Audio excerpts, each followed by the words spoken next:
Welcome to The Explainer. Today we're diving into an absolutely fascinating transaction happening right now in the microcap space.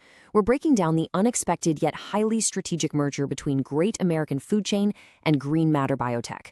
Look, this isn't just your run-of-the-mill corporate acquisition. This is a total ground-up reinvention of a publicly traded entity, and man, it presents a really unique setup for potential investors. Let's get right into it. Okay, so let's look at this stark transformation. On one side, you've got the legacy company, Great American Food Chain, which is a Texas restaurant holding company that's been around since 1991. For years, they were all about developing independent restaurant concepts. But then, on the other side, we have the future, Green Matter Biotech. Through this recently completed merger, the company is completely abandoning the restaurant biz. They're pivoting hard to become a modern, plant-based bioplastics manufacturer. I mean, going from food service to green technology, that is a massive shift. So what exactly is Green Matter Biotech bringing to the table here? Well, they're engineering regenerative, biodegradable materials. Basically, these are plant-based alternatives to your traditional plastics. They're designed to be tough and durable while you use them, but then they naturally biodegrade in the soil after you throw them away. Green Matter is built for a world that is rapidly moving past single-use plastics. And the kicker? They aren't just starting from scratch. This merger brings existing R&D, established distribution networks, and actual active retail partnerships right into the public markets. Moving into part one of our breakdown, the financial pivot, focusing on momentum and revenue. To put things in perspective, Green Matter closed out 2025 with $2.5 million in revenue. For an early-stage green tech company, hitting multi-million-dollar revenue is a huge milestone. But even more critically, they actually achieved a profitable first year before even making this public market entry. So they're stepping onto the OTC markets not as some pre-revenue concept hoping for the best, but as a fully commercialized, profitable operation. And you can really hear that momentum from the leadership team. The new CEO, Joe H.W. Wicker Jr., put it bluntly. He said, "The market is moving in our direction. The demand for biodegradable materials is not a future conversation. It's happening now." He's emphasizing that the whole goal with this merger is straightforward. Entering the public markets gives them the visibility and, more importantly, that critical capital access they need to accelerate a product pipeline that's already highly active and clearly in demand. Which brings us to part two, meet the new leadership executing this pivot. To pull off a pivot this big, the legacy leadership tied to the old restaurant business is officially stepping aside. Edward Sigmund, the founder and former CEO of Great American Food Chain, has stepped down. He laid the corporate groundwork, sure, but now he's handing the reins over to the biotech experts. Joe Wicker takes over as the new CEO and chairman, and Jason Oren gets elevated to the board of directors while still keeping his day-to-day operational duties. Now I want to pause for a second and look specifically at Jason Oren. Because, let's face it, when you're manufacturing physical bioplastics, operations are literally everything.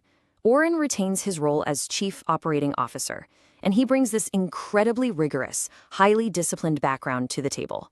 We're talking about a U.S. Army National Guard veteran and a former Defense Department contractor with over 2 decades of experience in logistics and infrastructure. He's actually already overseen the bioprocessing capabilities that supported the international distribution of over 7 million units for Green Matter. So the real takeaway here is Oren's operational track record. In a previous role, he scaled a company to $6 million in annual revenue in just 12 months. When you consider that Green Matter is currently sitting at $2.5 million in revenue, having a COO who knows exactly how to rapidly scale multi-million-dollar operations is precisely the expertise they need, especially if they want to smoothly manage an influx of new capital and keep up with surging market demand. Let's move to part 3, breaking down the numbers, specifically the stock structure math.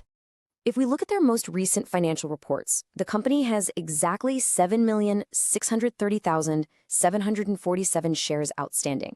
Now, in the world of OTC microcaps, this is what we call a notably tight share structure. There just aren't that many shares floating around out there. And when a company has a low share count like this, any significant capital injection, positive news, or sudden surge in buying volume can move the stock price way more rapidly than a company burdened with billions of outstanding shares. Let's juxtapose their market valuation against their actual performance. As of late April 2026, the stock was trading around just 9 cents per share. With that tight float of 7.6 million shares we just talked about, the entire market capitalization of the company is roughly $686,000. Really think about that for a second. You have a market cap of under 700K directly stacked up against $2.5 million in profitable top-line revenue. The stock is exceptionally cheap relative to the cash they are already bringing in. If added capital injections actually allow them to scale up as planned, and you combine that massive growth with this super tight share structure, the mathematical potential for upward stock movement is highly, highly significant. But of course, we need part 4, balancing the narrative with the risks and realities. You have to look at the other side of the coin. And to be fair, the company is very transparent about the risks here. They explicitly warn that their stock, which trades on the OTCQB venture market, is thinly traded. That just means it might be difficult to buy or sell large blocks of shares without heavily affecting the price. It's highly volatile, and importantly, they note there won't be any foreseeable dividends paid out anytime soon, which is pretty standard for a growth phase tech company prioritizing expansion over payouts. But the biggest risk you really need to watch out for is dilution. Their SEC 10K filing states directly, "We may issue further shares, which could present significant risks to investors." They make it crystal clear that while they're actively seeking capital to fund their growth and scale up that bioplastics manufacturing, raising those funds will very likely involve issuing new shares. And you know how that goes. Issuing new shares increases the overall supply, which dilutes the equity of the current shareholders. It's a standard, necessary reality in the penny stock ecosystem to fund operations, but it's an absolutely critical factor you have to weigh against that tight share structure we just discussed. So what does this all mean? We arrive at the ultimate question for any investor assessing this pivot. Will the very real-world demand for sustainable bioplastics, paired with a proven leadership team and an undeniably tight, undervalued share structure, successfully scale with an influx of new capital? Or will the need for future financing and the inherent volatility of the OTC market take over and create some serious headwinds? It's a truly fascinating setup, leaving us to watch very closely as this green tech transformation unfolds in the public markets. Thanks for tuning into this explainer, and as always, keep your eyes on the data.